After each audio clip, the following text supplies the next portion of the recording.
My wife, 49 female, and I, 53 male, were married for 30 years. We have 3 adult children, 2 of which are married with children of their own. Our kids hosted a 30th anniversary party for us, and as a present to my wife, I decided to get her wedding band engraved. For a few years, our marriage had simmered down. We still dutifully worked our careers, and I thought we were both tired at the end of the day. My wife never asked me for anything or tried to talk to me about what else she needed. She claimed to be perfectly content and happy with our way of life at this point. Our kids were out of the house, but they came over all the time. I knew we weren't ready to retire. My wife was a popular and well-respected woman in town. She worked in the hospital as a speech therapist. I was also pretty popular, but only because I was good at making my wife's friends laugh. I was a natural comic and did a whole bit for them about my wife being the breadwinner. She started to look at me like I was a joke she didn't understand. Our intimacy levels dropped to a kiss each morning and night.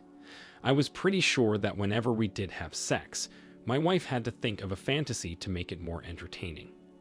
I did ask her if she was satisfied with our love life or if she wanted to change something.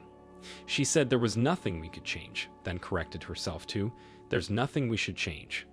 She said I was the man for the job. So, life went on as normal, but I wanted to see what my wife was up to at home. She always had one random weekday off. I installed 2 security cameras. One in the high corner of our front porch, and the other in the high corner of our living room, blending in with my prized hunting trophy. I was disappointed that my wife's engraved wedding band still hadn't returned in the mail 3 weeks after our anniversary party. I asked my wife if she ever got a small package in the mail, reminding her that we were still waiting for her ring. Her expression told me she'd completely forgotten about it. That made me very upset. She said she hadn't gotten a package yet. I was at work the day after that, when I checked the camera footage for the past few weeks to see if the package was stolen off our porch. It didn't take me long to find the clip of the mailman, 9 days earlier, holding a small package with the rest of our mail. He walked up to the door, grinning ear to ear, and knocked. My wife answered and pulled him in, excitedly. On the next camera, I watched them make out and undress like fighting cats, unashamed to be all over each other in my house. Clothes were strewn all over the place, and in the commotion, the small package slid under the couch. I watched the mailman take my wife to the living room. My wife of 30 years was having an affair with the mailman. I found 3 more clips of her sleeping with him, each on the days she had off, and I didn't. I figured the affair had been going on since before I installed cameras. Our whole life together, our children, house, careers, all seemed like an illusion. All the time I spent loving and living with my wife was for nothing. She couldn't deny another man, not even after decades spent by my side. It made me feel like our life together wasn't enough for her. Having a committed, loyal husband, 3 successful children, and 4 beautiful grandchildren wasn't enough for her. She had to sleep with another man. For what? What could he offer her that I hadn't already? The fleeting excitement of something new. When it was over, the living room looked exactly as it did before, except for the small package under the couch. The first thing I did was take the video clips to the post office. I showed the head honcho and filled out a report. He'd assured me that AP would lose his job for this. Then I went home. I walked past my grinning wife, straight to the couch, reached under, and pulled out the small package. She was surprised and confused that I knew exactly where it was. I pointed to the security camera. She looked, but it took her a few seconds to find it. When she did, she was mortified. Her breathing became deep and rapid, and she looked at me like a scared rabbit. I asked her if there was something else she wanted to confess to, now that she knew about the camera. She stuttered and just started saying no repeatedly, slowly shaking her head. I was staring at her like I already knew, so she broke down crying and sat on the couch, the exact spot she cheated on me. I screamed at her, essentially asking why she felt like cheating on me and why she actually went through with it. Her excuse was that it was normal for people to fall out of touch, but we didn't have to get divorced because I could do the same thing. I asked her if she even knew what marriage meant. Then I asked her if she remembered her vows. Her head dropped. I told her to pack her bags because I wasn't living with a cheating, smelly rodent. Her jaw dropped and she asked me if I was serious. She couldn't believe I was throwing away 30 years of marriage. I told her she was the one that threw it away. I was just acknowledging it was trash. She started ugly crying. I ignored her for a while and started packing her stuff, but she crawled over to me, trying to touch me. I told her to stop acting like a baby and own up to her actions. She broke her vows to me, so our contract was null and void. I didn't have to live with her, and since she was the offender, she needed to get out. Well, she called the kids over for support. That was her mistake because they sided with me and started packing up all her stuff. She couldn't believe it. Her kids and I packed her up and moved her out of the house. She went to stay with our eldest, becoming their full-time nanny in exchange for food and shelter. My son humiliated her by saying she wasn't allowed to have any lovers or strange men in the house, and on nights she got permission to go out, her curfew was 9 p.m. AP was also humiliated. Like my wife, he was well known around town and the truth bomb spread fast. The footage was leaked online after I provided it to the post office. He was fired and became a laughingstock. What moron sleeps with a guy's wife in their house while on the job in perfect view of security cameras? My wife stayed with our son and his family for 8 months before she had enough to get her own place, but it wasn't meant to last. She tried asking our kids for help until she could pay them back, but they denied her, saying she raised them never to lend out money to anyone. My ex bitterly moved back in with our oldest, resuming her position as full-time nanny for the foreseeable future. I've been on a few dates with a nice woman, but I decided to try focusing on enjoying myself and who I am. The kids also take me out for pop nights. I'm rebuilding a lot of things about myself that I had smothered, trying to make my ex happier. OP, I am so sorry your wife of 30 years started an affair with the mailman. It's true that people change and grow over time, but this can be and should be something that brings two people closer. Admire their uniqueness, qualities, and point of view. There's no one exactly like them, and nobody knows every trial and hardship that person has faced. Their way of thinking could be incomprehensible to their spouse, but they can do their best to understand and stay open-minded. Appreciation for another life, especially that of the spouse you love, knows no limit. When a person gets married, they are promising to resist temptations that lack in comparison to the love they have for their spouse. Love isn't always a feeling, but it is a choice. When you aren't feeling the love you used to for your spouse, choose to love them by remaining loyal and honest.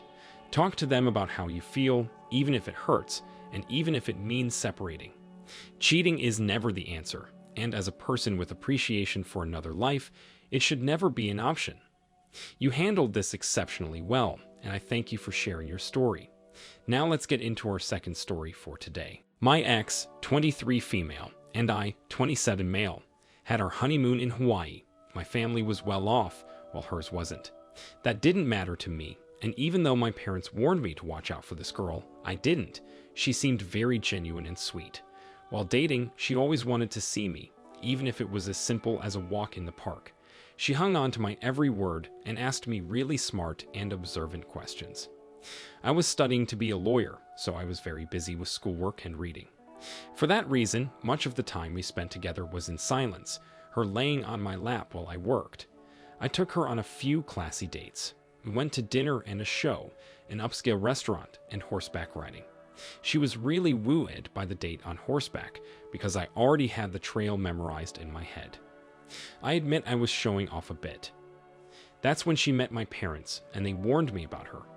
I don't know how, but it's like they saw right through her genuinely interested charade. They told me she just wanted the money I promised.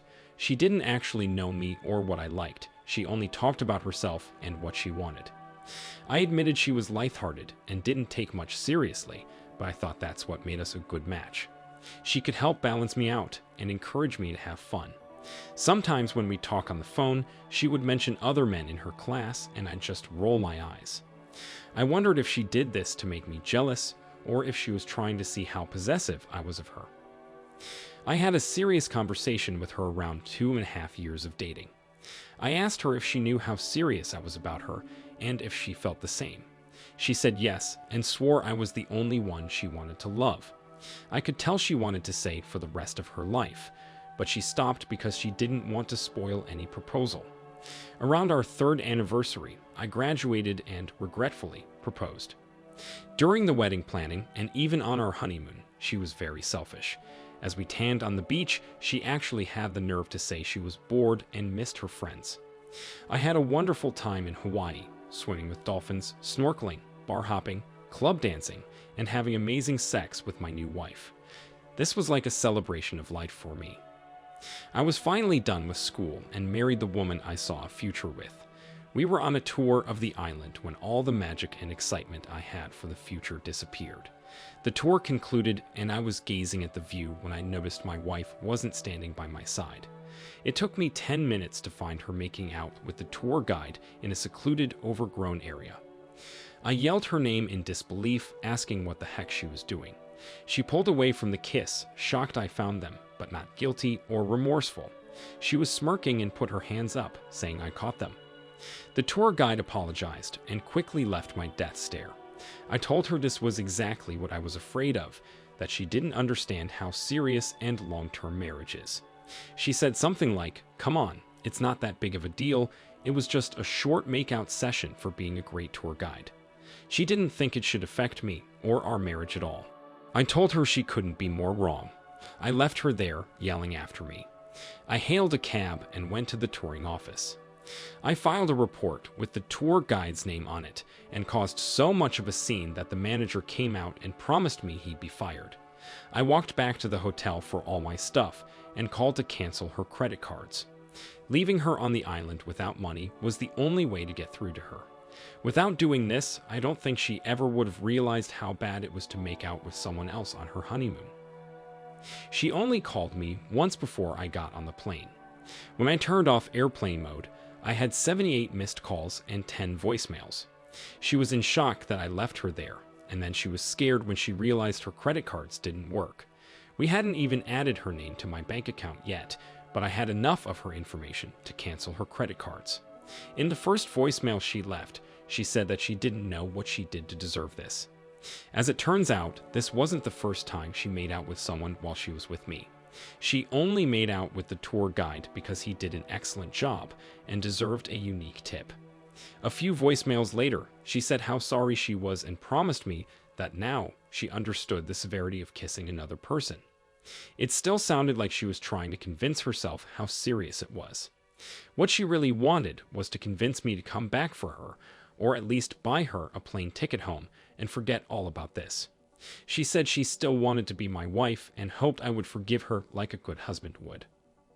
I never responded to any of this. I was a lawyer and I refused to play her games. I filed for divorce as soon as I landed. She stopped calling me and I eventually found out she was at her parents' house. I heard through the grapevine that she expected a warm welcome and consolation from them after being stranded in Hawaii, but they only scolded her for losing a good husband so quickly.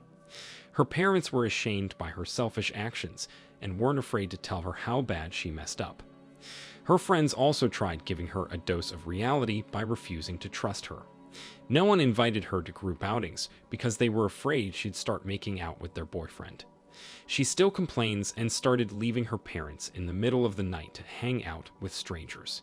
She posts ridiculous videos online of her drinking too much, making out with people, and having a good time, as she puts it. OP from her behavior, it seems your wife's only goal is to do whatever she wants and use people. She didn't have money or personal goals, so she did her best to seem like a worthy match for you. I am relieved that you caught her and didn't waste any time trying to patch things up.